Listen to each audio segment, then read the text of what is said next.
Hi,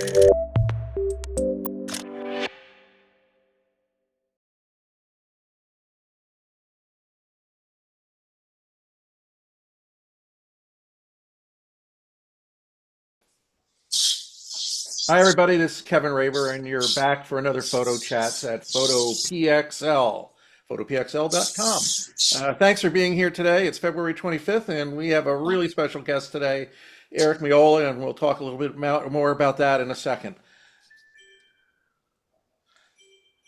Now, there we go. Just want to let you know we've got a whole bunch of people coming on board as far as future photo chats. Obviously today, which is the 26th, I said the wrong date before, sorry. Eric Meola is our guest. On March 12th, we have Jan Bell, who is an incredible black and white photographer. It's got a great story to tell and some really beautiful photographs. March 26th is Steve Friedman. Steve is an amazing landscape photographer. Many of you may know him as the editor and publisher of the Elements magazine, which is an online magazine. He's also one of the best tree photographers I've ever seen, and I've bumped into him a couple times around the world when I've been photographing, one time in Hokkaido, Japan. On April 23rd, everybody knows Katrin Eisman, so she'll be with us on the 23rd. I am working on some other folks for April and May, and should have those lined up pretty soon too. So our calendar is beginning to fill up, and it's going to be looking pretty good here. As you all know, I'm going to introduce the host, Jeff Shiwi. Everybody knows Jeff. Myself, Kevin Raber, John Cornicello, who is the originator of the Photo Chats program way back in the pandemic times. So, John, thanks very much for keeping this Sure. going. And there's Holger Mischke. I don't see him He online, just but texted, said he's on his way. okay, so he plays a crucial part, does a lot of the graphics for us, and he's made a presentation too. Uh, I can't would be remiss if I didn't put my commercial in, but we have 5 print workshops this year. We have one coming up on the 14th of March. We had two people drop out due to a cancer diagnosis, unfortunately.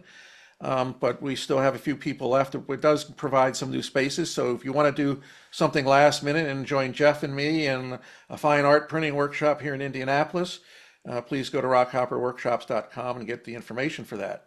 We still have 2 spots left on the Faroe Island workshop in May. That's a tremendous opportunity to do some amazing landscape work. We take you to some of the greatest spots. You eat well, and you have your own room, and it's a top-notch experience all the way. And you have people flying through Copenhagen. If you fly in a day early, I'll take you for a walking tour of Copenhagen, and we'll get some fun times to take pictures and get to know each other there. I've got 2 Palouse workshops, as you see, scheduled there.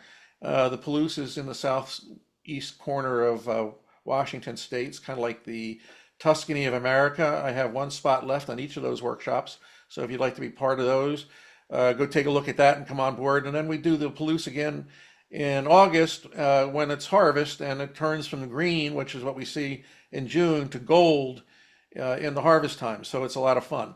I'm also working on launching one-on-one workshops, private workshops, and a couple other workshops to some other locations for the rest of this year and next year. So keep your eyes open for that. The way we do things here is we have a few rules. Everybody will be muted in a minute. Please ask questions in the chat. John will be monitoring those questions, and if appropriate, he'll intervene and open that question up for Eric to answer during the presentation. Otherwise, you can answer and ask your questions live when the program's done. So we'll stay online for some general questions and so forth after that. Our presenter today is Eric Meola, and it's quite a pleasure to have Eric here. He's been a big influence in the way I photograph things and with what I do. He's a renowned American photographer, and I'm going to read up a little write-up I wrote of him, so I hope it's okay. But Eric is a renowned American photographer, celebrated for his masterful use of color and light. Born in Syracuse, New York, Meola's passion for photography took root in the 60s, leading him to become one of the most recognized visual artists of his generation. His career took off after working with major publications like Time, Life, National Geographic, but he is perhaps best known for his association with Bruce Springsteen, having captured the iconic Born to Run album cover. His vibrant and dramatic compositions, whether of landscapes, people, or cultures, have solidified his reputation as a pioneer in color photography. Meola's work extends beyond editorial and commercial photography. He is also a successful author with several critically acclaimed books. Among his best-known publications are The Last Places on Earth, which showcase remote and stunning landscapes, fierce beauty, and breathtaking collection of images from around the world. His most celebrated book, India, in word and image, is a testament to his deep appreciation for color, capturing the rich hues and moods of India's colorful people. Today's talk will feature a little bit on, if not a lot on, moods of color, which delves into the emotional power of color photography, exploring how different tones and contrasts can evoke profound reactions and tell compelling stories throughout imagery. Eric will give us a little bit of a story of his past. I am reviewing his latest book, which I'm sure he's going to talk about here. It's a beautiful book, and we'll have that review up online in the next week or so. And it's quite the pleasure to have Eric with us. So I'm going to stop my screen, and remember, everybody, we're going to mute everybody right now. So just hang on a second so I can figure out how to do that. Mute all. Hey, John, do you know how to do that real quick?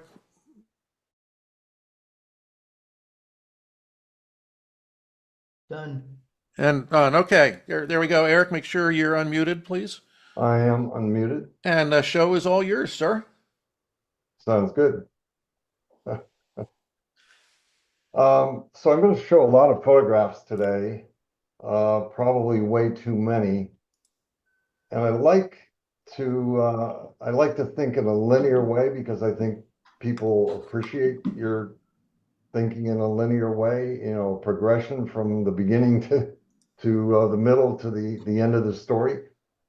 But I get thrown off a lot because one photograph tells me something visually that I want to make a point of, and then I skip to another photograph. I can easily go off track. So I'll do my best to keep on track, but who knows? So this is the cover of my most recent book. I just felt I should put it up front. And this is an iPhone photograph that I took last year when I was headed over to Dubai. It's actually two photographs mortised together. The iPhone wants to focus in the center, and I wasn't about to try to move it off the center point. So I shot the wing, and then I changed the focus over to the window. Otherwise, one would have been quite a bit out of focus. But I just wanted to let everyone know that I do use the iPhone now from time to time. It's an incredible tool. This is 50 megapixels or 48 megapixels, whatever it is now. So that's one of the things where I just jumped. This is the journey. You're on a plane, you're going somewhere. Now I'm back at Syracuse University. It's roughly 1966, and Dave Brubeck came to play, and I worked for the Daily Orange, which was the university's newspaper, and I was shooting black and white then. I was also shooting Ektachrome and literally processing it in my bathtub. And those were the days. When you did all your own processing. I actually was printing color as early as 1963, 62. And my dad was a doctor. A patient of his was an engineer. And to get me out of his hair one day, he said, "Why don't you take him over to your place and show him how to print?" Because he knew that the hobby of his patient was photography. And as soon as I saw a print come up in the developer. That was it. I was hooked. So this is a photograph that I was given as an assignment at Syracuse University. And the assignment was to take a photograph that showed a punctuation mark. And I came up with an exclamation mark. You know, some people had question marks, some had all sorts of different punctuation marks. But this was the university rowing team, and this is an in-camera, one frame, double exposure. I put the sun at the bottom. Total luck. You know, I must have shot other frames and run it through there a few times, but it was complete pure luck. Fast forward, it's now 1970, 71. This is Beverly Sills, the opera singer. I've spent the last couple of years working for a guy named Pete Turner, who I'm sure you've heard of. Learned a lot from Pete, and he recommended me to Time Magazine to do photographs. And John Derniak, who was the picture editor at that time, got a note that Beverly Sills had to be photographed. They told me I'd have a couple minutes. As it turned out, she was backstage in between the performance and the next act, and I had literally 30 seconds to make this photograph. A photographer friend of mine, Michelle Cherevkov, whom I'm sure you've heard of, helped me set up the lighting. We set up two soft banks on either side of her, and we rattled off 30 or 40 frames in the period of, like, 30 seconds. And this one of these images became the cover of Time. It's now in the National Portrait Gallery of Art. I got an assignment to photograph Paul McCartney up at the Pierre Hotel in New York. And I always shoot against a white background when you're told you don't have any time to shoot. But again, it was, you've got 2 minutes to shoot. And oh, by the way, you're going to have a writer involved, and the writer is going to need a couple of minutes. Well, we had 5 minutes actually this time. And, he's going to take a couple minutes, you're going to take a couple minutes, and that's it. So I had a white background, and after the interviewer did his 2-minute interview, which was ridiculous, and, if it had run as a cover, he would have had more time to interview him. But what happened was I asked the assistant to turn off the background light so it went gray. And he handheld the strobe light up to the upper left. And I literally shot this on a wing and a prayer. And McCartney, to his credit, just went through a whole bunch of McCartney-esque poses. And to answer a question that Jeff had, do I shoot black and white? Well, I hadn't seen this photograph for like 50 years since I took it. And so I wondered how it would look in black and white. So I processed it as black and white. The actual print of this is pretty spectacular. I've toned down the highlights a bit from here. So it's not showing up quite the way I want it to. But I love black and white. At the time, I decided, part of me wanted to be a so-called artist. Part of me wanted to make money. And the two are not exclusive, but at that time I figured I better go for the money. And so this was shot for myself, but it was shot while I was on assignment for a company called Beacons. Beacons is a moving company. It's shot out in Pasadena, California, and they had just built this new set of storage garages.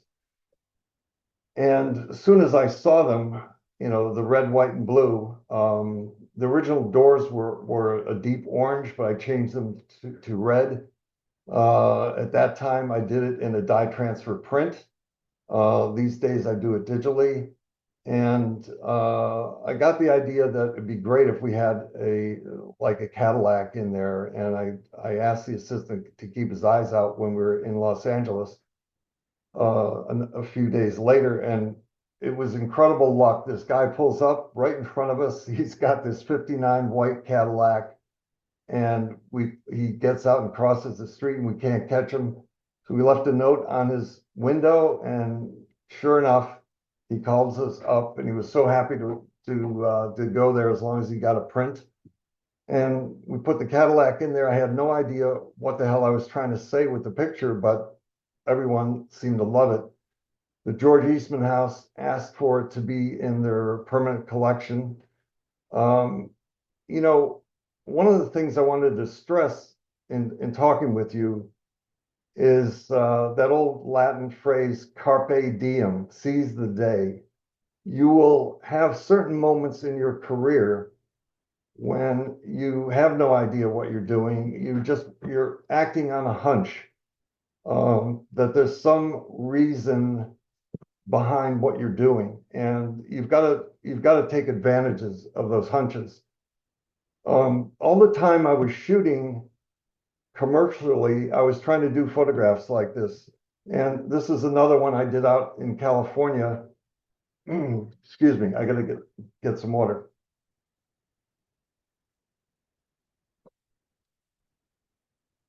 My wife and I were in the Central Valley,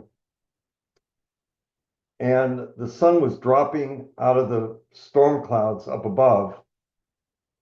And we couldn't tell whether the sun had already set, or whether it was below the horizon or above the horizon behind the clouds.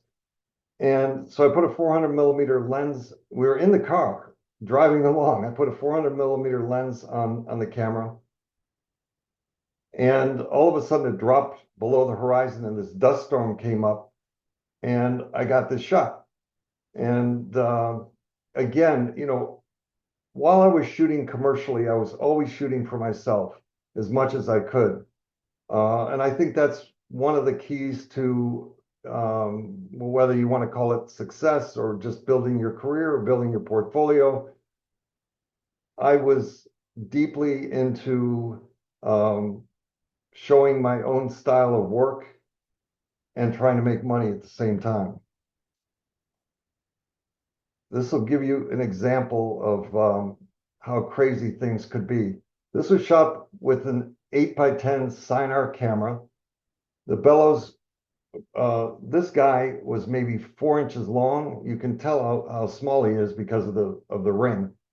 I set up this 9-foot tall bellows. I was up on a ladder, changing slide holders, flipping the film.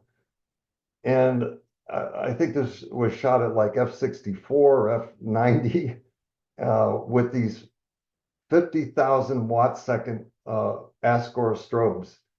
And, back in those days, you were trying to show that you could do anything, literally. You could shoot a portrait, you could shoot a still life. And so I did a booklet that showed all of these photographs I'd done for myself, and I sent it out as a self-promotion piece. Again, it was a very different period of time. You were expected to do everything. You wanted to do everything. And I don't know if that's a good thing or a bad thing, but it certainly did build up a portfolio very quickly. So around this time, this is now about 1975. About this time, I lived around the corner from a place called Max's Kansas City, which was a combination club, music venue. Andy Warhol used to hang out there. Patti Smith, Bruce Springsteen, a bunch of people. And I had heard some of Bruce's music, and I went to see him. And it was incredible. This was 73 when I first saw him there. And I said to myself, I've got to somehow photograph this guy. And, I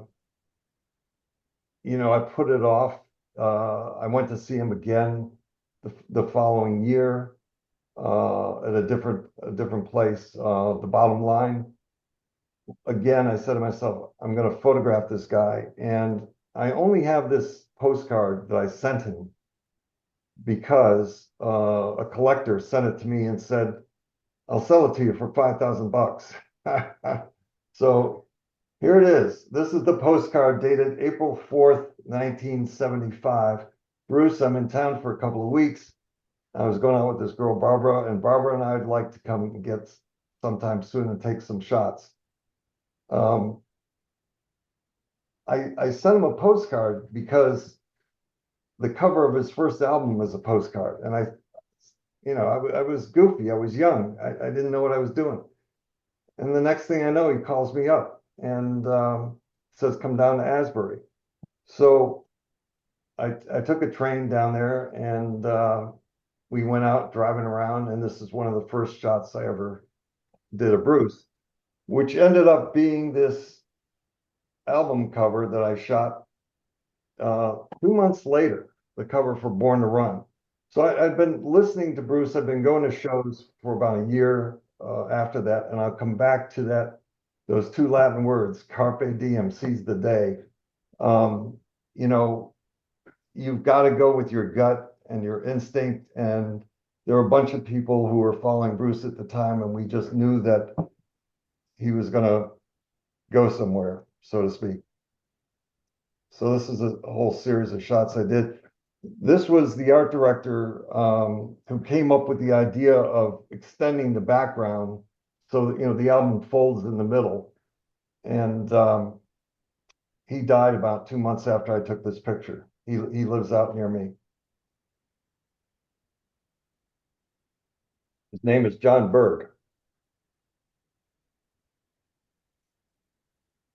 And this has probably been the most copied album cover.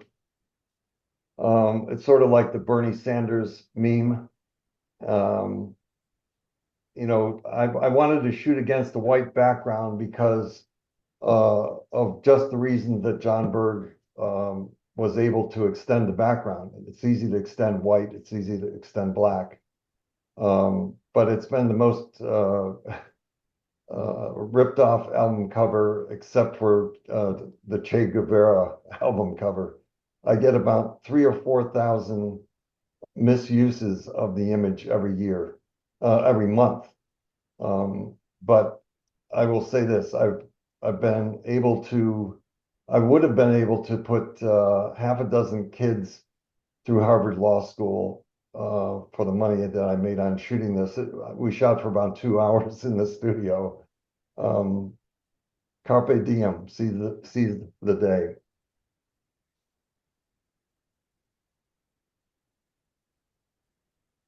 So Bruce and I went out to Nevada because he was coming out with an album called Darkness on the Edge of Town.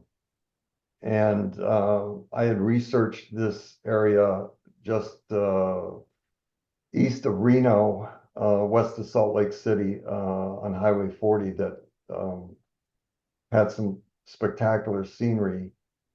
And a variation on this photograph ended up being another album cover called The Promise. But there was an incredible storm that happened right after this cloud formation, and it got darker and darker, and then it started raining like crazy. And there's lightning everywhere. And Bruce ended up writing a song about it called The Promised Land on a rattlesnake speedway in the Utah desert. I think the beginning of the song. And I always wanted to go back there, not to this place, although I did once go back when I was out west, and it didn't look anything like this anymore. This was shot in 77, but the idea of shooting storms had always been with me. And I turned on the TV one night. I'd gone downstairs and there was a thing on about this incredible tornado that had hit Joplin, Missouri. And I decided I was going to follow up and try to finally go out and shoot some storms. So the next year I signed up with the group called Tempest Tours. They operate out of Texas. And it ended up being a 7-year project. And I ended up spending a good deal of money on it out of my own pocket. But I also wanted, besides shooting the storms, I wanted to shoot some of the things that you see out on the Great Plains, like the churches and abandoned buildings, old-time movie theaters. Guess this moved up somehow.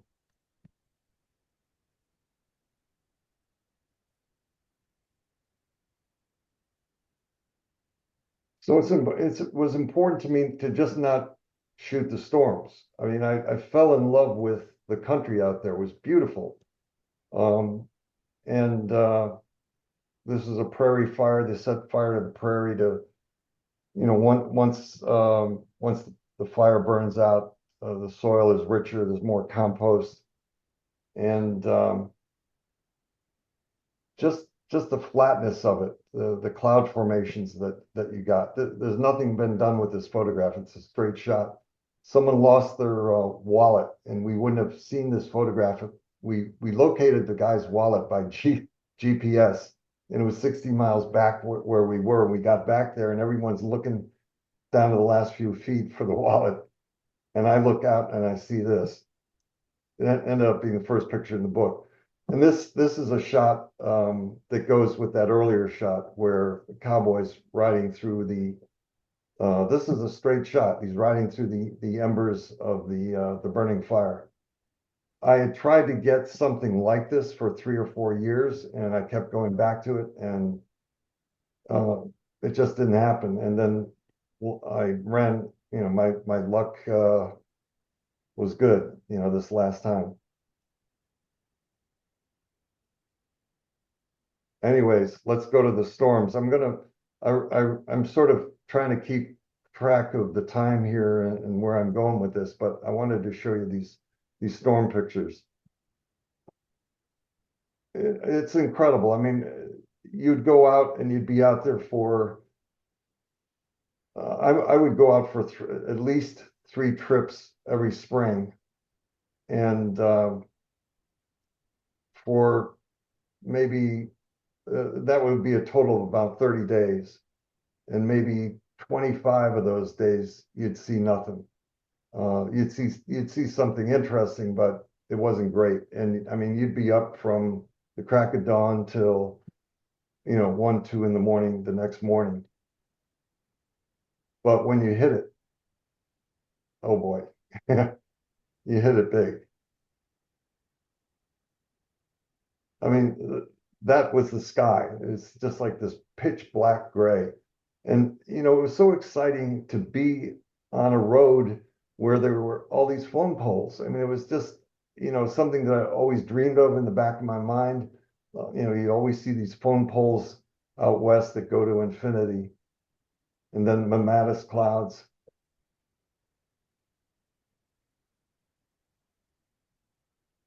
So, it's so easy looking back at them, but, there were days when you knew you were out there and the meteorologists knew when something was going to happen and when nothing was going to happen. And there were some grim days of just waiting it out and waiting it out. But when the days happened that were good, it made up for everything else.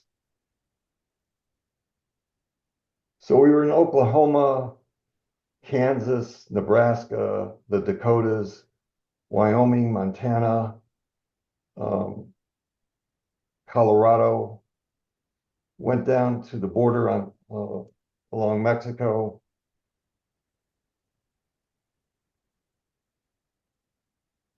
You would normally drive about, we wouldn't drive, obviously, there'd be a driver, but you would drive about 500 miles every day. I think the record that we drove in one day was 950 miles. We drove from Colorado up into Saskatchewan, or maybe it was Oklahoma and Saskatchewan, I don't remember. So this was on the very first trip I took.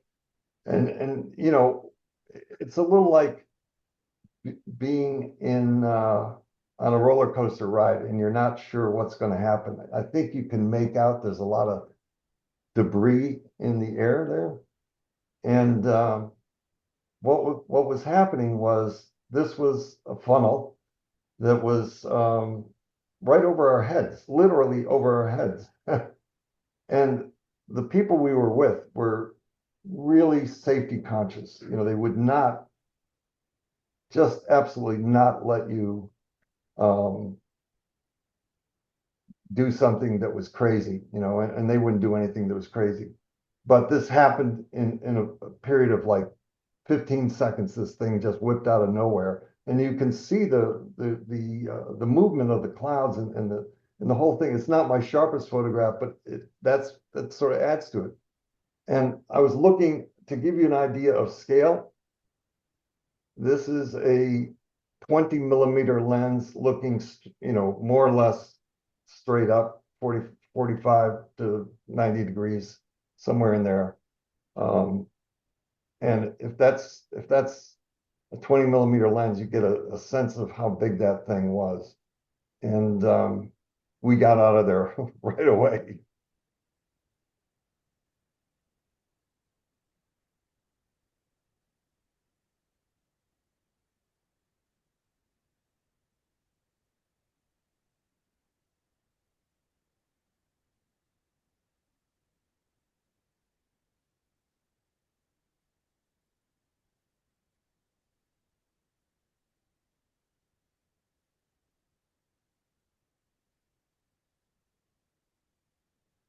I'll go back to this one. You know, it was one of the first times I had really gotten a sense of the movement of clouds. They were just churning, and you can see all the shapes in here. Um, I was standing on railroad tracks in some little town in Texas, and you could hear the hail. The reason for the color of the blue is the hail that's inside of those clouds.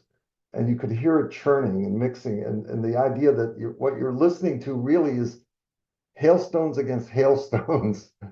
Uh, and it was, you know, you're so excited to be there and see this and know that all hell's about to break loose. It was a lot of fun. But I concentrated a lot on just the shapes of some of the moving clouds that were there. And then this white sail is hail. It's a rainbow inside of hail rather than a rainbow inside of water. Uh, I guess there's some water in there, but I had never seen anything like it, and just the shape of it.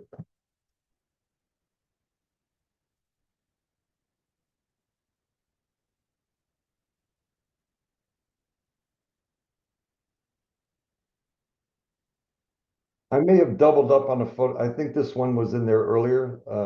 It gets confusing at times. I'm sorry.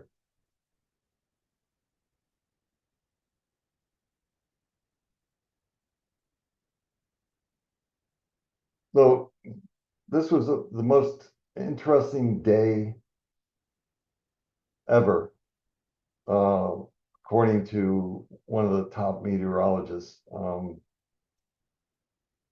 We had 7 or 8 tornadoes in a period of about an hour, and we were in Montana, um, and we just followed the tornadoes one after the other. It's very extremely rare to see a tornado in what looks like part of Monument Valley.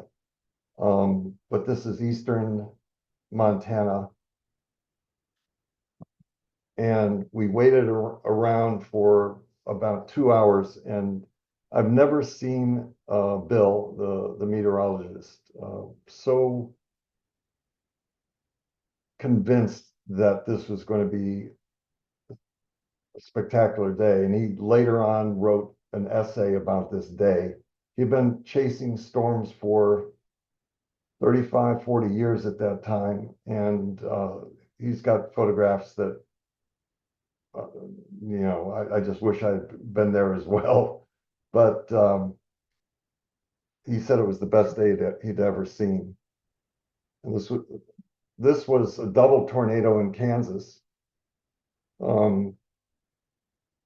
Lost a lot of property in this one. This tornado came from the right-hand side, and I could tell that it was moving right along the horizon from right to left. And I could tell that sooner or later it was going to end up right at the end of the road. So I just waited around for it. It was great. You'll notice there are a lot of road shots. And this is an optical effect that happens.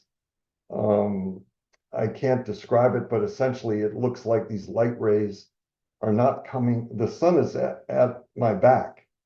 And there's a technical term for this, I forget it, but you get this sort of VistaVision light ray effect, like someone's standing at the horizon with a giant flood, beaming these rays of light up into the sky. And when I saw it the first time, and I only saw it 3 times the whole 7 years I was out there, you look at it and something seems wrong. It doesn't seem like it should happen or it should be there because the sun's at your back and that's where you normally see light rays. And this was another one of those 7 tornadoes on that spectacular day.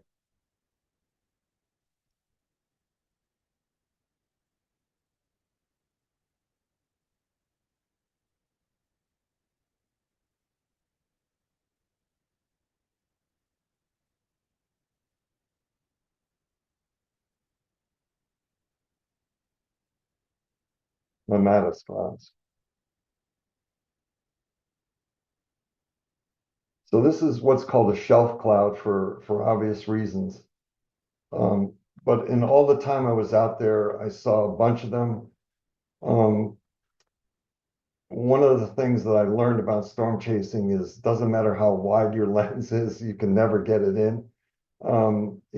First time I went out there, I think the widest I had was a 20 millimeter. And in the end, I was using some 10 millimeter lenses. Most of my photography was done with a variety of lenses, but 14 millimeter got most of it, most of the time. I think for a while I was using a 12 millimeter on a Sony. I used Canon, I used Sony, I used Nikon for various reasons. And this is another shelf cloud. They're the most beautiful clouds out there. And this is a night shot. There's a little town in the distance, and there was lightning inside the cloud.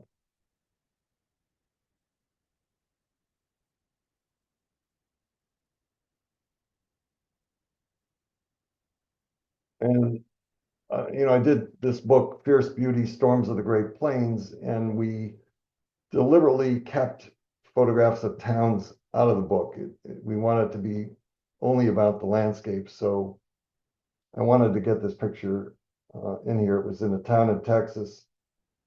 And we got there just as the tornado, which took out several houses, just as the tornado was moving through town. And this beam of light was focused on the Dr. Pepper sign on this little store. So it all worked out. This is, in some ways, well, I guess my favorite photograph that I ever took of a tornado. It was in pitch blackness. This was on that day when we had the 7 tornadoes, and the tornado was backlit by lightning. And I got out of the car. My lens was soaked in water. I've got a photograph, I didn't include it, where the lens, if you look at the lens, it's just, you've never seen a lens look so bad. Wiping the thing off in pitch blackness, and they're shouting about how the light is behind the tornado, and I can see it every time it flashes, but then it's pitch black again. And I had no idea that that road was shaped like that in front of me. I mean, you know, again, you're exhausted, it's freezing out, the temperature's dropped, and you're trying to set your tripod up and get it horizontal. And I got 4 or 5 frames up, and this is what they call a nocturnal tornado. And I was looking at the screen in the back when I got back in the car, and I saw this, and I couldn't believe it. You know, it was just the luck of the draw, so to speak. So this brings me to another project, and I'm keeping track of time. How are we doing? You're doing fine, Eric. Just keep going. Okay. These are amazingly inspirational images. So I was in a bookstore, and it so happened that a woman that I knew who was a publisher was in there at the time, and she was talking to the owner of the bookstore, and I overheard her mumble something about her wanting to do a book on India. And I'd been to India, and I walked over to her and I said, well, you know, I'm interested in doing a book on India.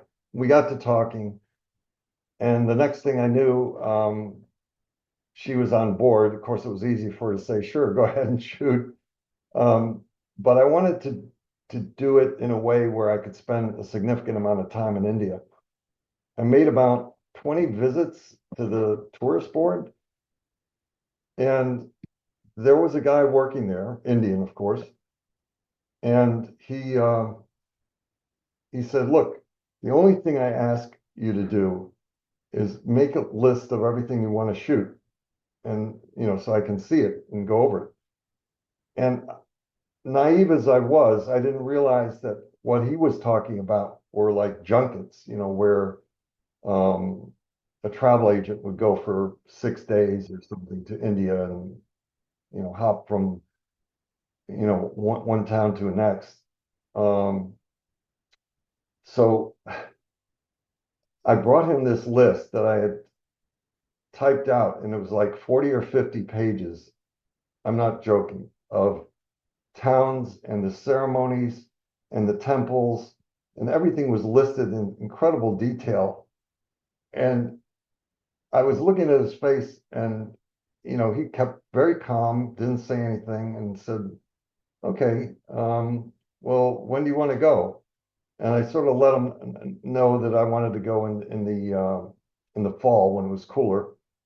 And I actually wrote out all the days. I had the whole thing worked out, knowing fully well that I was going to see things and the whole thing would fall apart.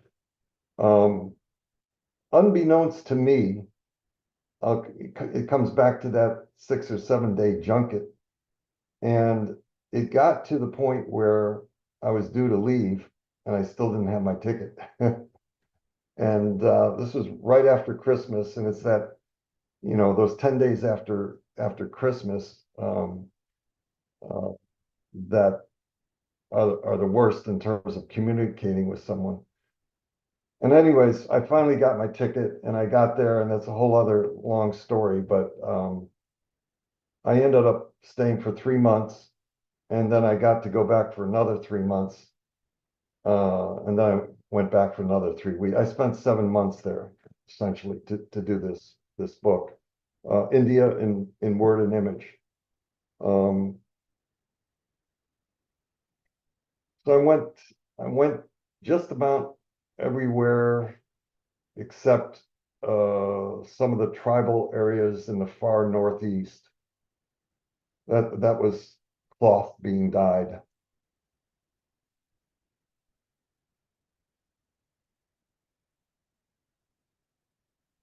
And I'm going to go through these a little quickly. If there's a story, I'll tell it. But I want to get to the book a bit. I shot this with a little tabletop tripod that I put up on the dock. I had been to it 4 years earlier, and there was no water there. It's completely dry, and it was completely empty. They didn't light it up, and luck of the draw, when I went back again, this was not set up.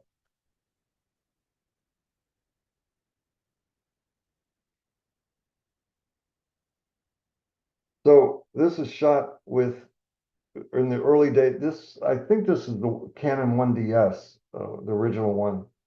I think it was 12 megapixels, and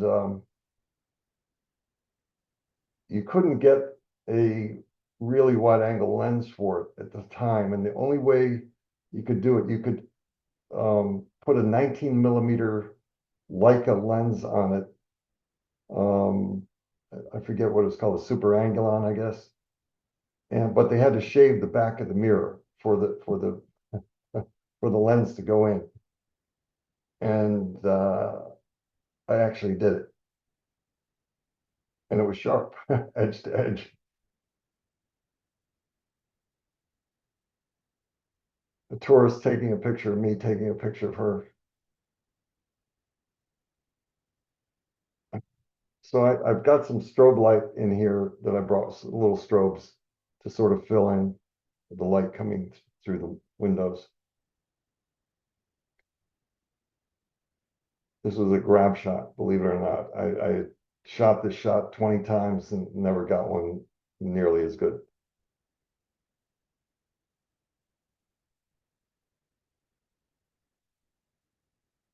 This is during the ceremony of Holi, when they celebrate the arrival of spring, and they tend to get stoned and drunk and go out and throw color at each other.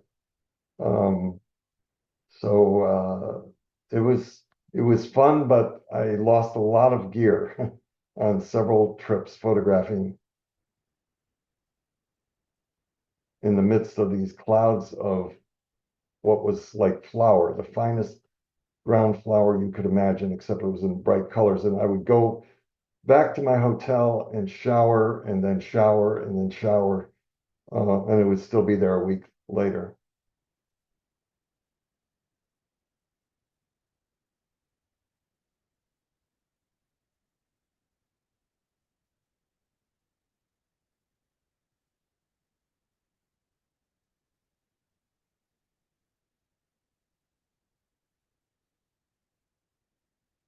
So, I wanted to say something about color in general, and it comes back a little to something Seth Resnick wrote today online, and something Jeff asked about.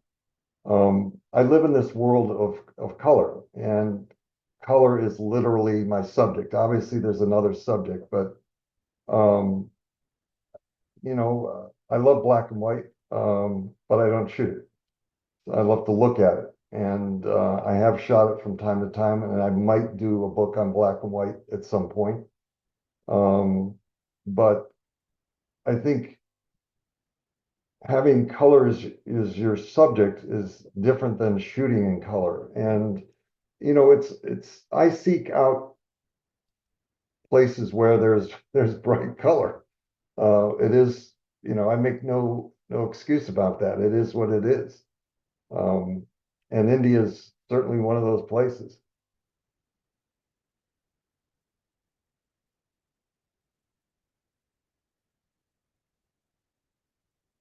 So the funny thing about this whole series is that I was shooting all of these portraits, um, and you get in close and you create this abstract. And I happened to turn around, and this tourist was standing there, and she had these incredible turquoise eyes. It was like you turn around and the best picture's behind you.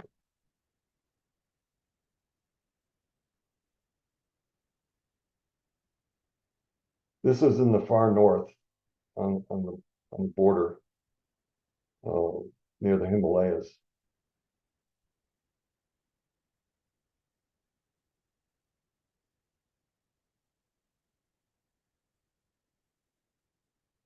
So I have a photograph that I'm afraid to show you, and I'm not going to show it to you.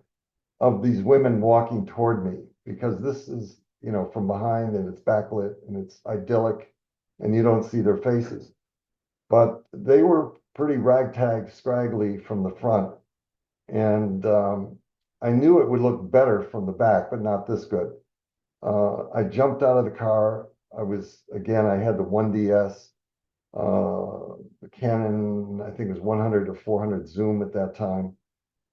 And I'm running along the road. That lens had a couple stops of stabilization at the time. I'm running along the road thinking this is never going to come out. And I got a few frames and they were all sharp. You know, they were walking, I was running, it was focusing. Sometimes you're lucky. The beginning of the foothills of the Himalayas.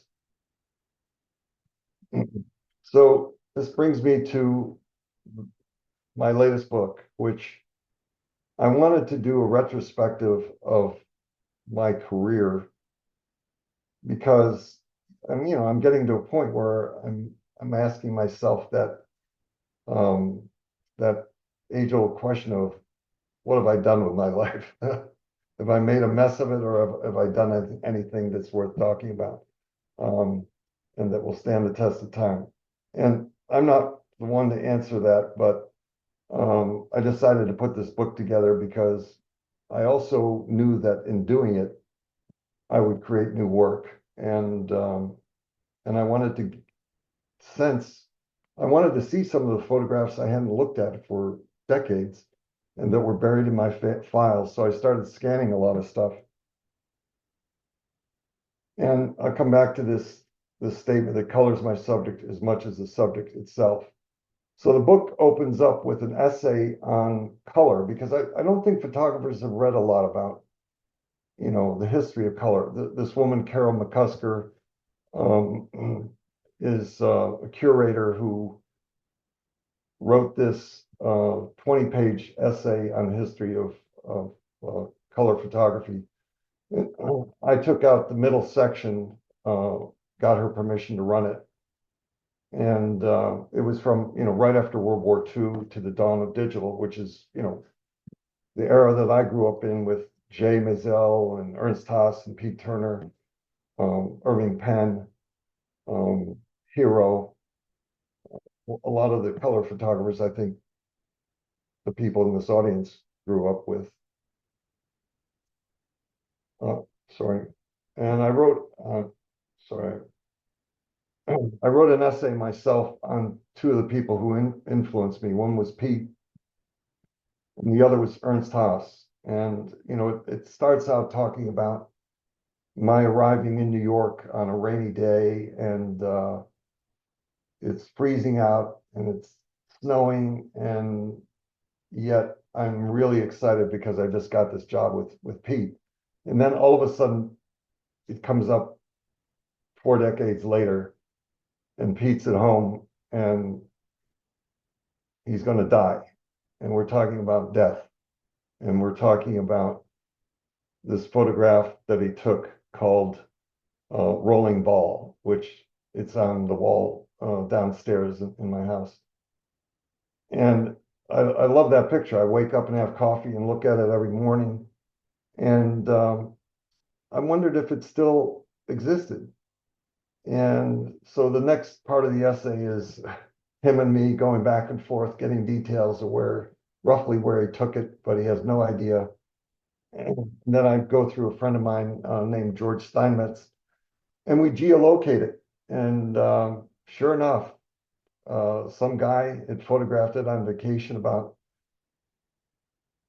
3 years ago. And I recently saw a photograph from Jay's files where Jay had photographed the same place in a completely different way, sometime in his career.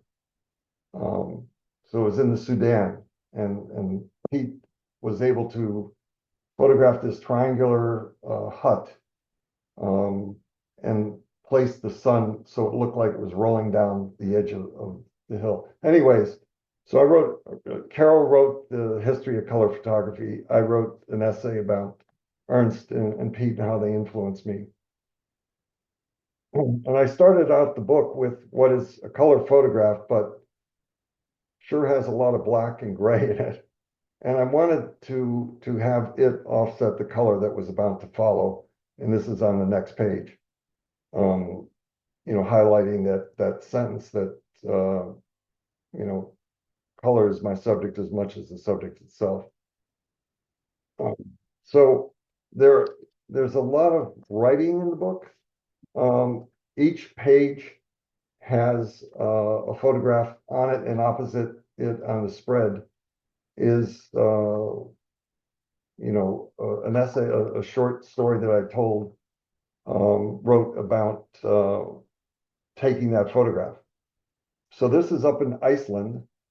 I'm gonna read this because it sounds better if I read it than if I try to tell you.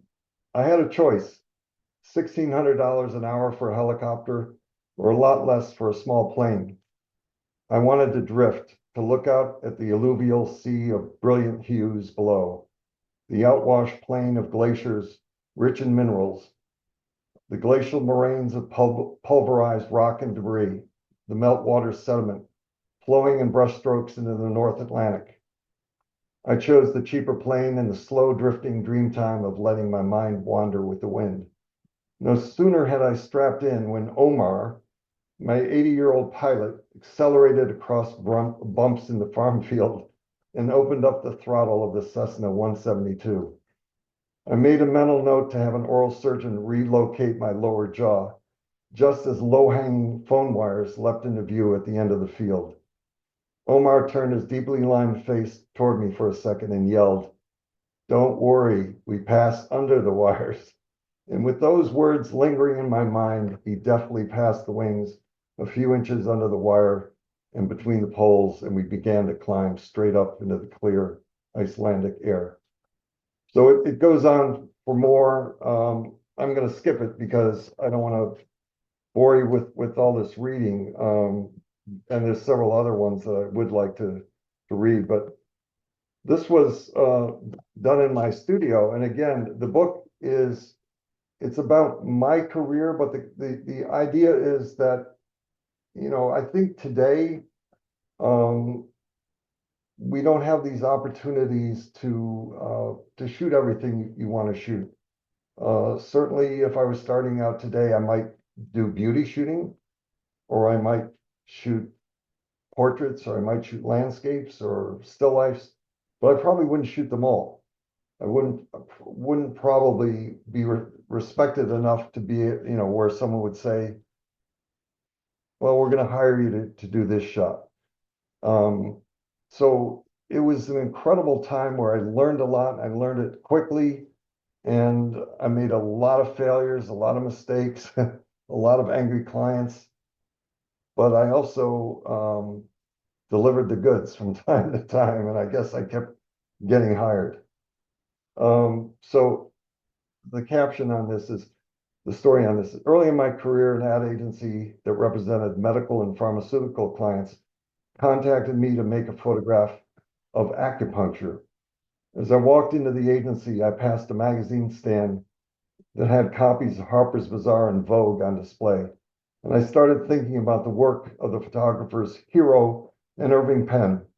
I sat down at a table with a group of executives, and they explained what they wanted and what they didn't. The more they talked, the more they contradicted each other, and it soon became obvious they were concerned about showing the needle. I asked if I could have a few samples and told them I'd be back the next day with some ideas.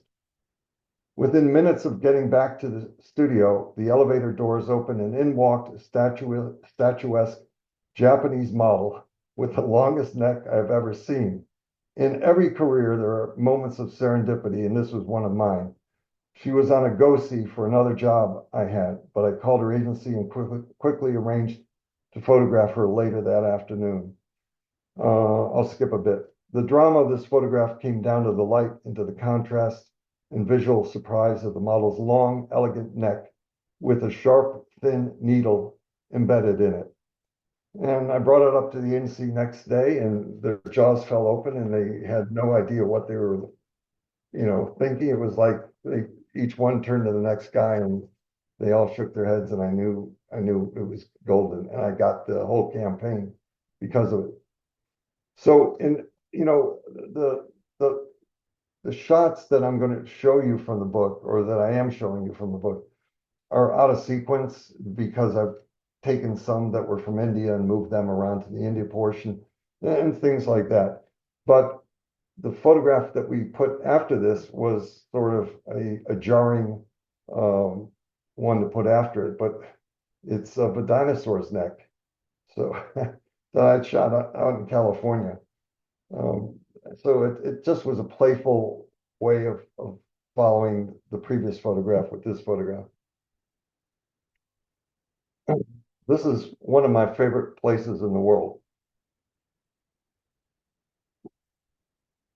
Burma. So I'll read this one more story. I have a friend, Albert Normandin. Albert, go to Burma. We're talking on the phone. You'll love it. There's no place like it. It will change your life forever. Forever. I was repeating what my friend John Ortner had told me before I went there 10 years earlier in the spring of 1995. I was on the phone with my friend, photographer Albert Normandin, and as he rattled off a list of half a dozen countries he was considering for his first trip to Asia, I cut him short. A year later, when Albert returned from his first trip to Burma, now known as Myanmar, he paused and, in the beatific voice of a mystic, said, "I'm going back. I've already planned it." Just as a side note, Albert has been back to Burma 15 times and spent close to 3 years of his life there. Um, Photographers always looking for the shadows, the light, the dust, moments of life around a corner, glimpsed through a doorway, along a road, down an empty street, or in a cloistered monastery, looking for the gesture of a hand, the glint in a young girl's eyes, the shy smile of a child, or the laughter of a young monk, and falling in love with the way the light sits at the edge of a river as it catches the fire of the sun. So I was only in Burma for 4 days. I've got a lot of pictures of Burma to show, but I'm only going to show 3 or 4. Brown. I started photographing brown like I've never photographed brown before. There was dust in the air everywhere. It all sorts of shades of brown because of the dust. And it was an eye opener. It was a change in spirit. I got to forgive myself. I got to read this one other caption. This is a guy named Antonio. So early in my career, I got a call from Sweden, and this art director knew that he could probably get me for very little money. And he was going on this trip to photograph coffee plantations for a coffee client that was in Sweden and in Europe. And he called up, and for very little money, I forget how little money, but it was it was a lot less than I charged later on. As art director, Bo Zonders and our team continued our trip to photograph a coffee campaign. We flew on to Bogota, Colombia. I was excited with the novelty of making a multinational journey to tell a story with photographs, but I wanted and needed some great portraits to show the human element of picking coffee.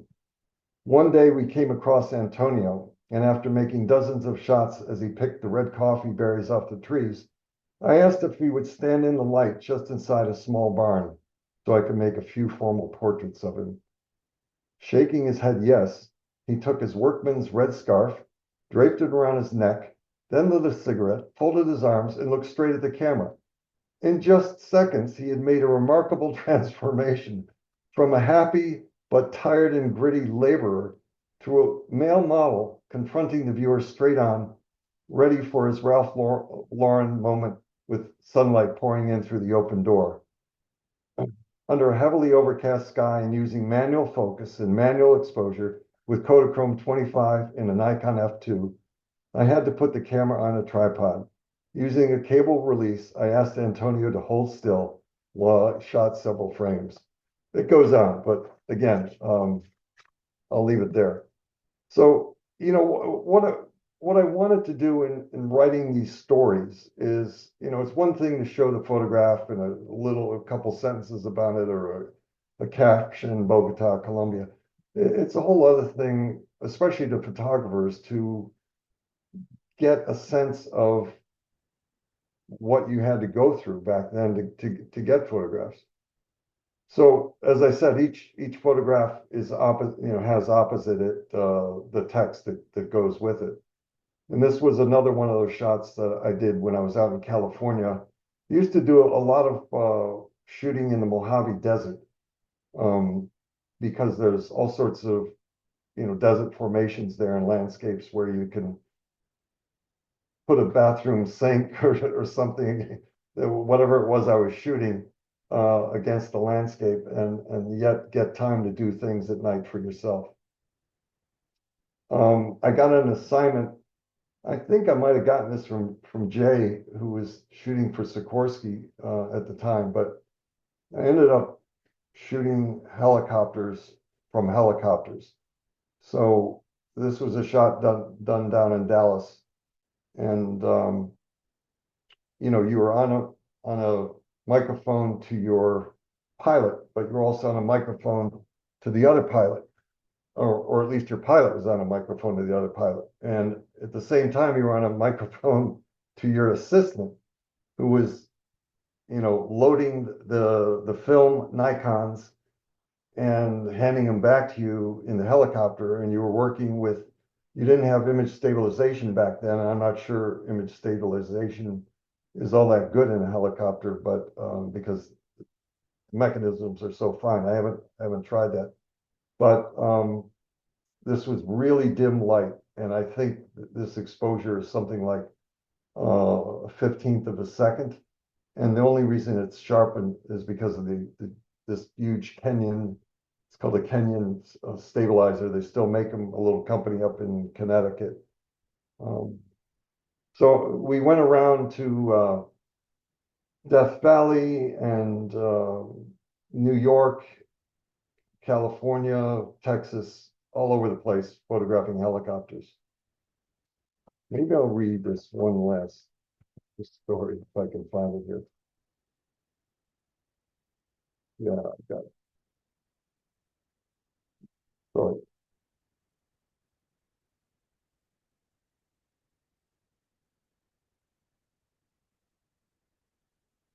The small town of Ouarzazate on the edge of the desert in southern Morocco, Joanna and I stayed behind to photograph while I went out to the dunes.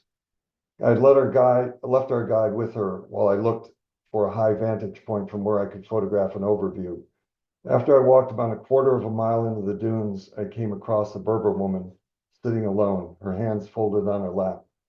I knew she could see me through her hooded jalaba, but I had no way to talk with her, so I simply sat down.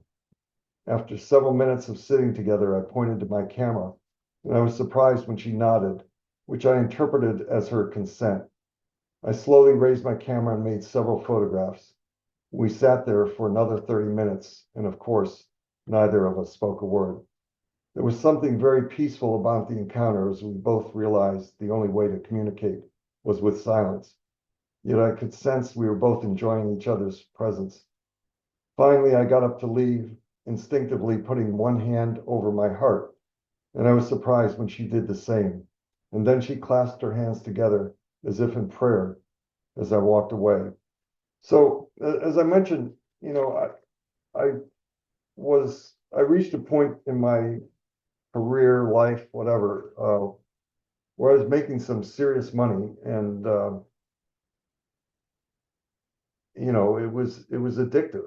I mean, to get $4,000 or $5,000 a day after day, was one thing, but at the same time, you realize that you're losing sight of why you became a photographer, for the love of photography. So I would always go out at least twice, 3 times a year, 4 times a year, besides what I was shooting on my own, to do these kinds of trips. So this was on one of those trips.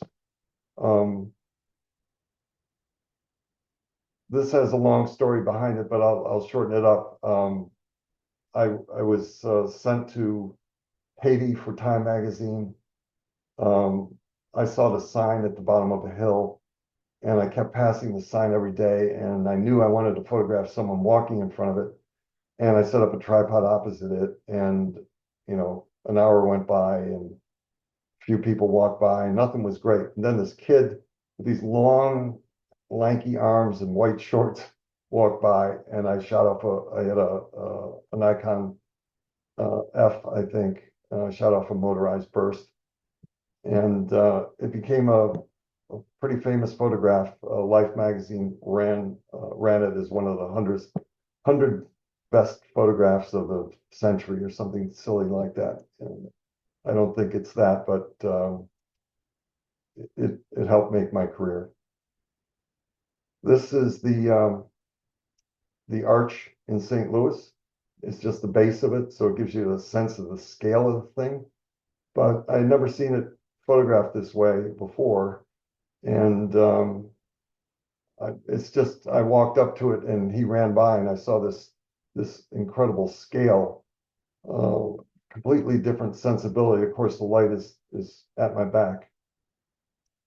There are skyscrapers that have started to be erected behind here, but I was low. You can see there's a bunch of steps in the foreground, so I'm down about, I don't know, 30 feet, 40 feet below, sort of looking up.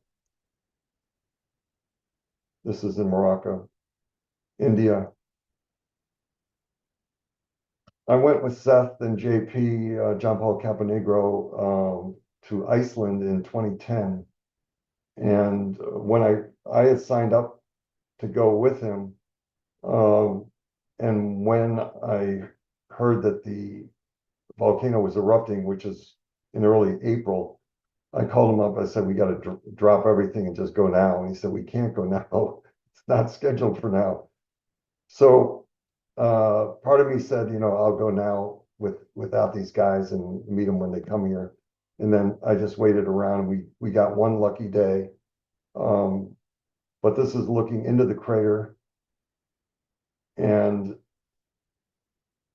I don't know if other people were photographing this, but there was no one near where I was when I photographed this.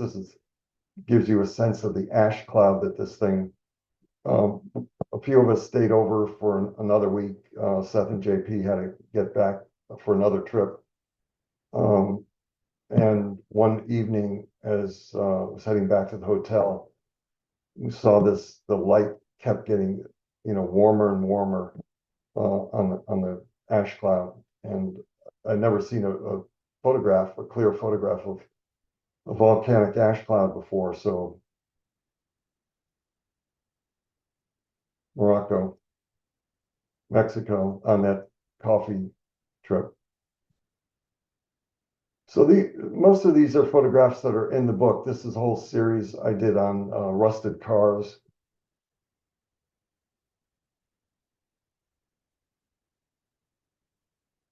I walked into a bar and they had these plexiglass backlit sheets of colored plexiglass. And I took a lot of shots, and then in Photoshop, I layered them together to make it much more complex and to offset them. But the original shots are pretty wild too. This is rain. It's an early shot I did. This on 42nd Street when I was shooting in between time at Pete's. That would, I guess this is probably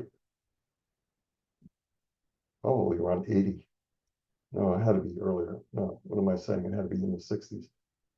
I don't know. You have to look in the book. So I've been playing a lot with color. You're going to see that in a little bit here as I try to wrap this up. But this is the coffee plantations. This is another Burma shot.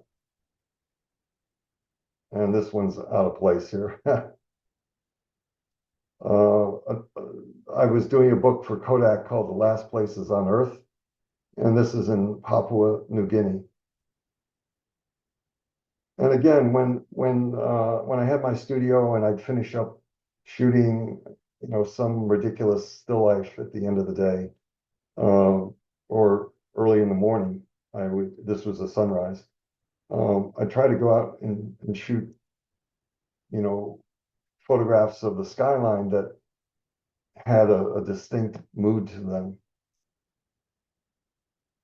This is one, I ran into Jay on a similar day. We were both up there in Weehawken, New Jersey, photographing the skyline. And I wanted to do a photograph that somehow said skyscrapers in a different way. So I panned the camera on a tripod with a geared head and was able to get this photograph. This is in the Atacama with Seth. They ran up there and disappeared over the other side. I got 2 seconds to shoot it. This is in Haiti on that same assignment for time.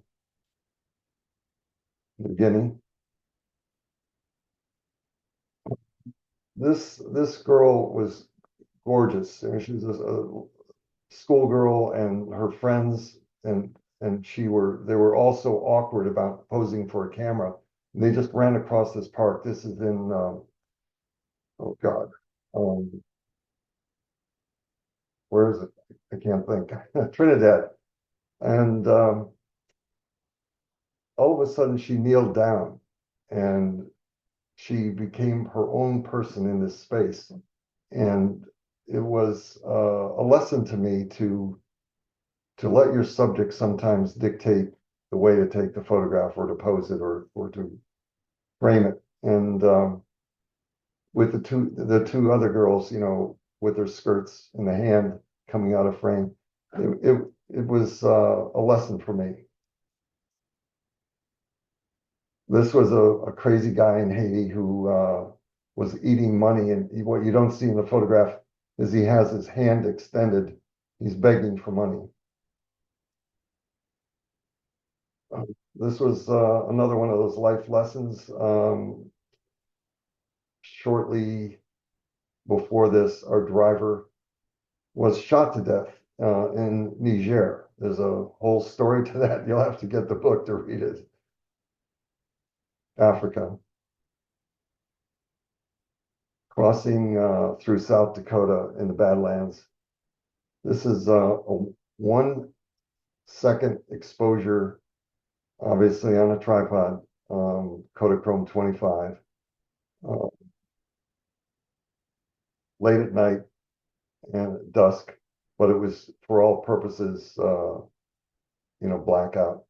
And I had no idea it would come out. And, the only reason it has come out is because of the ability to process it digitally and get rid of some of the noise and sharpen it up a bit.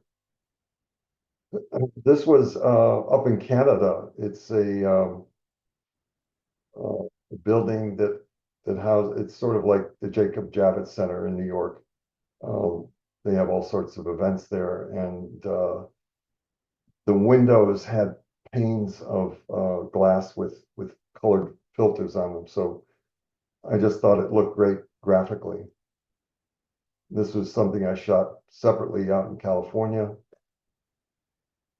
I'm going to wing through these at this point because I think we're reaching the end here. But, I love to shoot everything. You get that age-old question, and this is the Palouse, one of Kevin's favorite places, one of my favorite places. I like to shoot everything. People ask you, what do you shoot? And it's the hardest question that I can never answer because, and this is one of my favorite shots in the Palouse because I've never seen such a perfect stacking that shows you the layers of the ground in such graphic simplicity. This was in Dubai last year. um, Florida.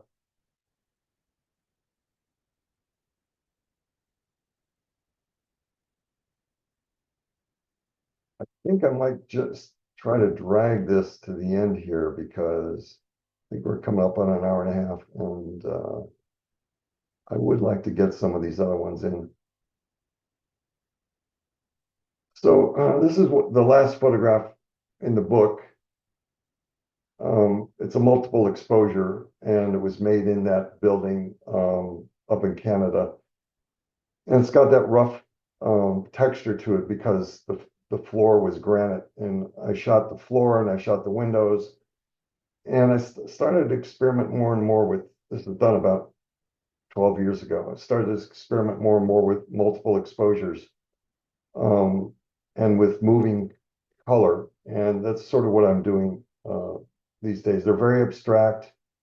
I don't know if it's some of my worst work or some of my best work. You know, I don't care about that. I'm just having a lot of fun experimenting. This is done on a day trip into New York.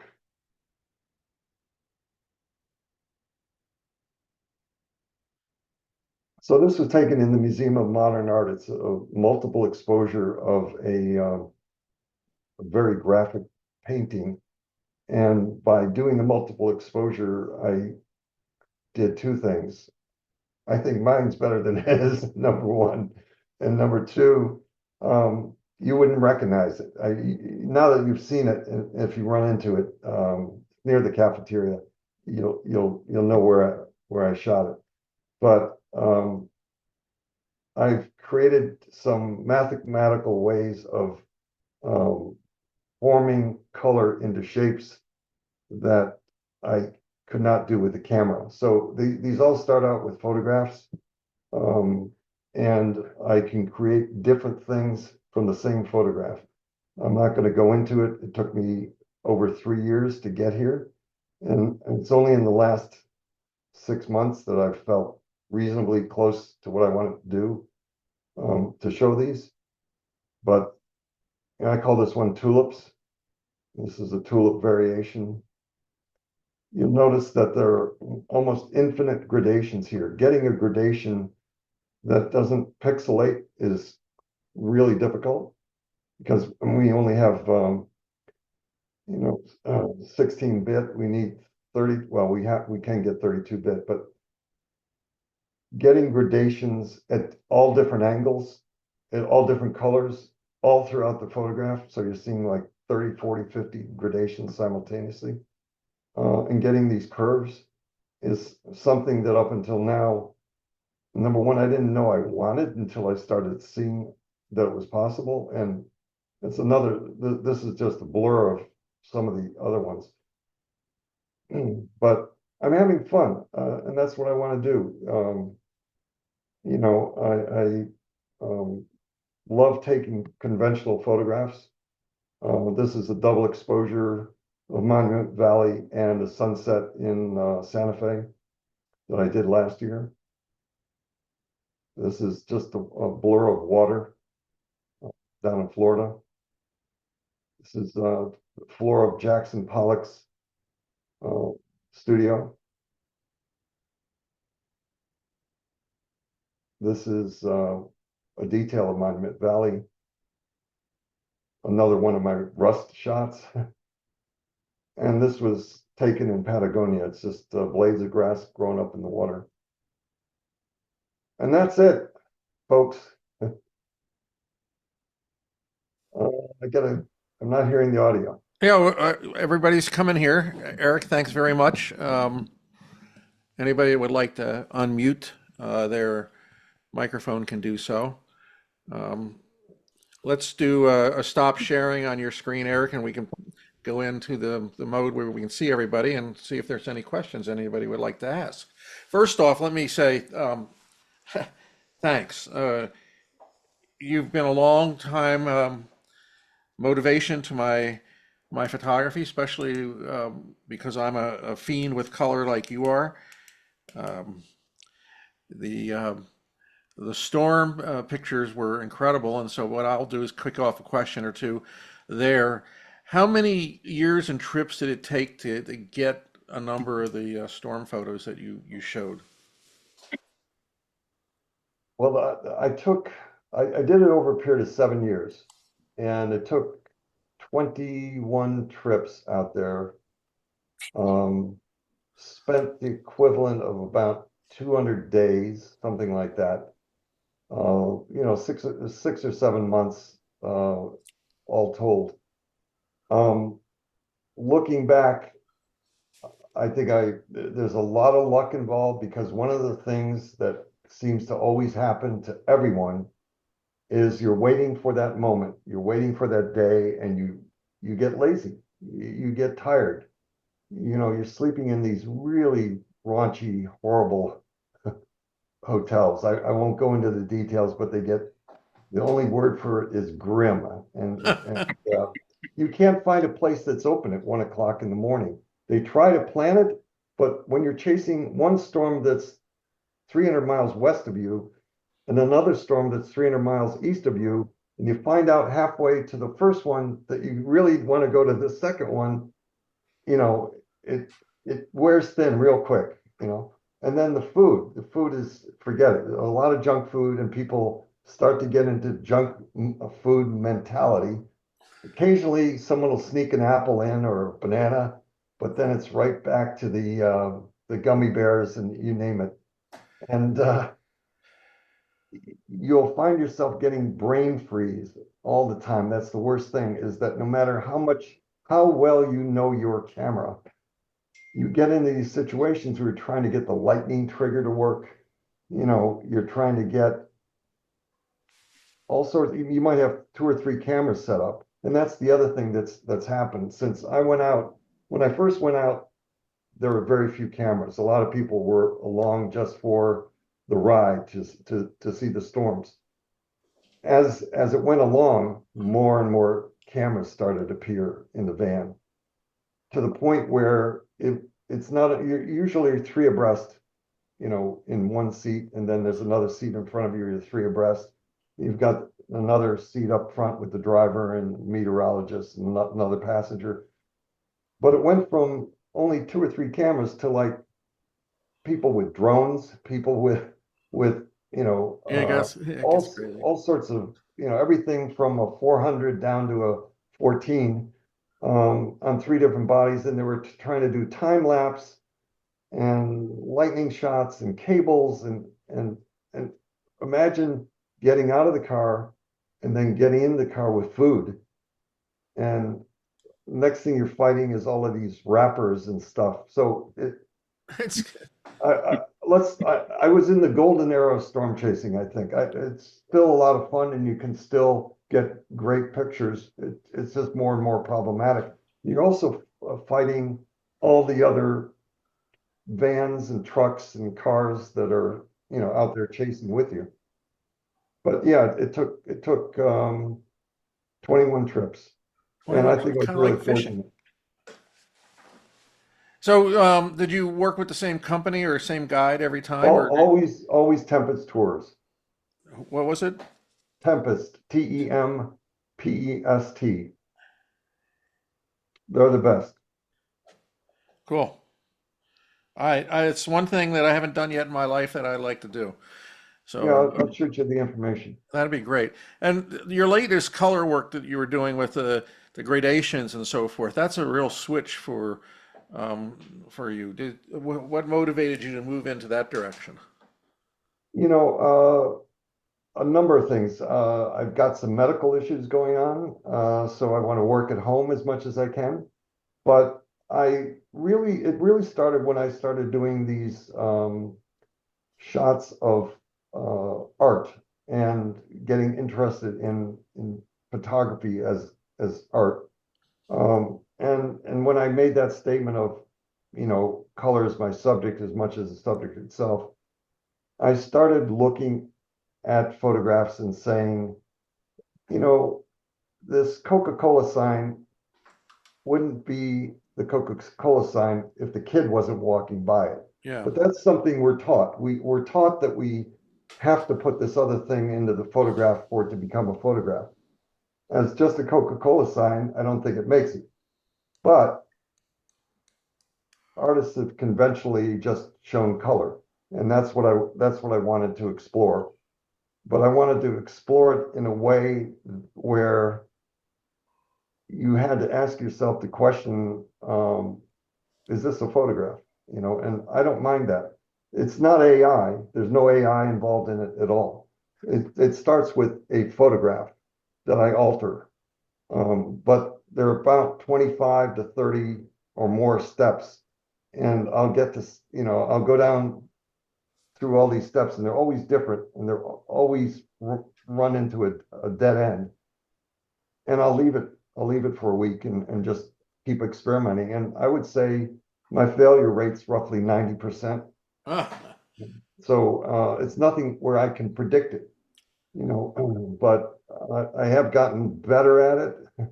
I'm not sure where the intuition started to kick in, but I just, you know, I love art as much as, you know, and I'm making the differentiation here only because we think of art ourselves as, you know, this canvas on a wall versus this photograph on a wall.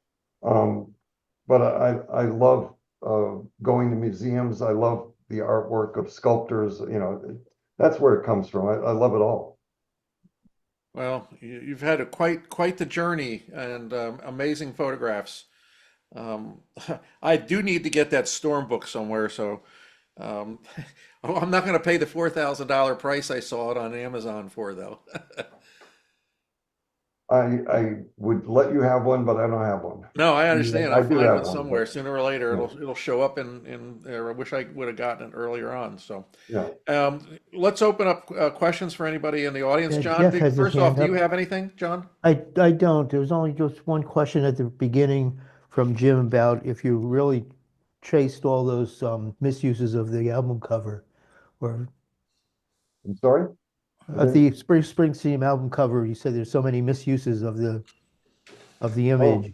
Did you yeah. actually chase all those What down? happens is, you know, there is software that basically sifts through the web and comes up with all these little thumb shots of thumbnails of uses. Right. And half of them are legitimate, or more than half are legitimate. You know, they're reproductions of the album cover or whatever, because it doesn't know how to sort through that. But if you're going to attempt to put in a claim, you've got to spend the hours and hours to go through all that stuff. I did it for a while, and Hmm. I made a few $1,000s on that, but it just was not worth it. People love the shot. It's become one of those things that, you know, Right. history. And Jeff, Jeff, you you had have your your hand hand up. up. Yeah, Eric, Yeah, a great presentation. I love the work. We have something in common in our background. We were both Canon explorers of light, we were. which was an interesting brotherhood, although there were some women too, but Yeah. we accepted them into the brotherhood. But one of the things that I think came from that is a real appreciation of the camaraderie and collegial nature, you know, like Seth and we love Jay, even though he shot Nikon, but of course now I shoot Nikon. And but talk a little bit about the um, uh, the group in New York City was always kind of a close knit group of photographers that all knew one another. I mean, you and Jay Sure.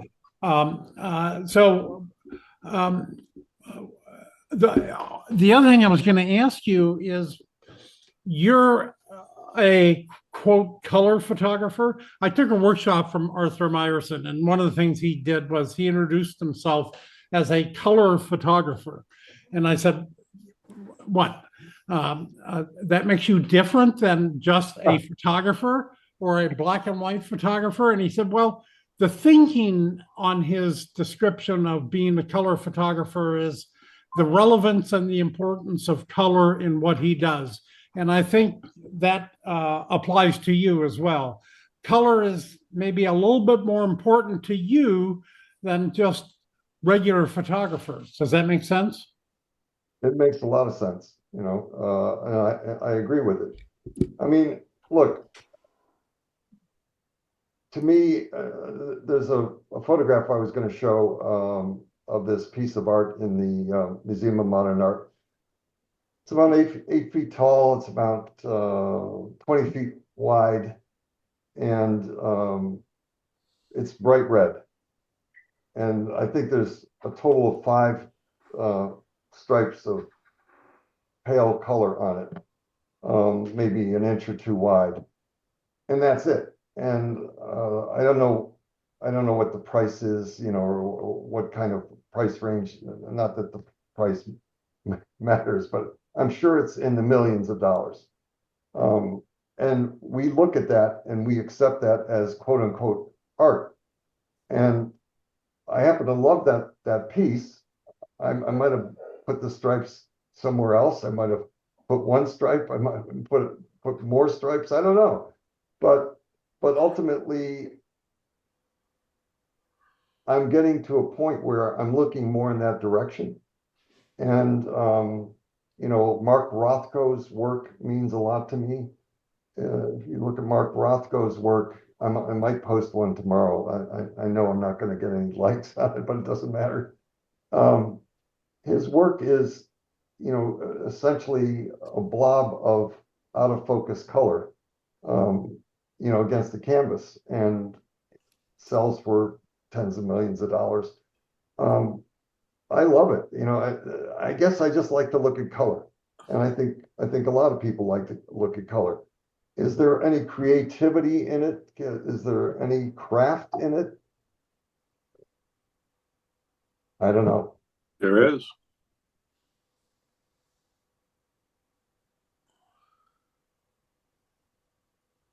Did I answer your question? Yes, yeah. You walked right into it. Well, but the other question I was going to ask you was the Explorers of Light. We just recently lost Michael Newler, who was the chief instigator and rabble rouser. But you and me and Seth and John Paul and Greg Gorman and all the Explorers of Light have a relationship where I can be in the middle of driving in Utah along the US 12 in the Escalante, and I get this phone call and it says Eric, and it's like, oh, well, I'll answer that. It's Eric Meola. He's calling me, and you called me, and I answered, even though I was driving along in the middle of Utah, and you were asking me about color reproduction, and I think that made it helped a little bit in your book, right? Oh, absolutely. The cover photograph, which is the girl in the water, her face is all blue. Yep. And there's no color that's more difficult to reproduce than blue, because books are printed in CYMK. We photograph in RGB, and when you convert that color, it flattens out tremendously, and it turns purple, and it just looks horrible. All the blacks go grayish black, and you're faced with the idea that, oh my God. So I've been able to get 100 and something images to reproduce well in the book. And when I did the storm book, because the colors were more natural, as natural as I could get them to what was there, I did the entire book's conversion in a couple of hours. I went back and checked, double checked, triple checked, made sure that. Then we did all sorts of proofing, and I couldn't believe it. When I did this book, I spent a good 6 weeks doing the conversions, because the colors were so saturated that they just couldn't convert. I couldn't get what I needed to get. Little by little, slowly, I got it to as close as I could get it, except for the cover. And that's when I called you. And I had already been through a whole series of things that all came down to the same thing, which was you're going to have to add a fifth plate or a sixth plate or a seventh plate. And that's what we did. And then as well, we went through weeks of trying to get that cover right. And in the end, it turned out better than I ever dreamed of, it could possibly reproduce. It came out great. Well, Yeah. you're gonna make all the other photographers out there jealous of the fact that you got that. So how many touch plates was it? Well, it was only one. One touch But- plate of blue hit. Right, but they had a person in Germany who reworked the file in terms of the various CMYK layers. And in the end, they look pretty radically different than where we started out. Well, I got to tell you, when I got the book, when you sent it to me and I popped it open, it's like, damn, that color looks good. Thank you. Do we have any other questions out there? A lot of quiet people. Well, if something comes up, just chime in. But what I'm going to do is, number one, more than anything else, I want to thank Eric. Eric and I worked yesterday trying to work through some technical difficulties, and I think the presentation turned out just fine, and we learned something new, both of us, about how we can do these presentations and put the speaker in front. I do have to remember how to do that, but I'll have it figured out and get it written down. Eric, the work is just absolutely amazing. It's been a privilege to get to know you and talk to you, and hopefully we'll meet again in person sometime. But it took a lot to put this together, and for you to spend a few hours with us this afternoon, and I'm very grateful for that. I know a lot of photographers will look at this presentation for quite a while, since it'll be up on our YouTube channel and everything. And it's really, I think, always a privilege when guests come on board here to the photo chats, especially some of the well-known guests that we've had, and share their time with everybody and share their photography with everybody. Thank you. I'm going to get a little philosophical in a way here, but we have a lot of weird stuff happening in this country right now, and I always was a believer that if a lot of these politicians would pick up a camera and actually take a picture and enjoy what taking a photograph is all about, there'd be a lot less of the kind of hard feelings and weirdnesses that are going on. Photography is a happy place for a lot of people, and it shows in your work, and it shows in every work that we do. And then after seeing work like I just did, I really get restless and said, I got to get out and shoot some pictures. Yeah, exactly. It's my thanks again for your time today. Real quick, I see Charles Gibson asking a question about where to get the book. It's probably best to get it just at Amazon. Yeah, they have a discount on it right now too, or at least they did. Yeah. So definitely, one of the things I really enjoyed about the book, I'll say more about this in the review that I'm doing, but rather than just a picture book where you look at a lot of pictures with small captions, or you go to the back of the book and you get the key side of things. Right. Beside every photograph is the story, and Yeah. this was really quite nice. I mean, when I read your opening that you put in there in regards to the color and your stories, it made every other picture and page worth looking at. I think the only page you had multiple pictures was volcanoes that you showed earlier, but it's kind of nice to be able to sit there in your chair, see a picture, and spend time with the picture with the story. And a very clever idea and very well done. And the stories were well written, and they were really kind of inspirational. So Well, it's a good book. it's obviously not the first time it's been done, but No. what I really tried to do was to give a sense of what was involved in the thinking as well as the production of the photograph, as well as give a sense of, my career. Not that my career is a template for someone else's career, but careers in photography are few and far between these days.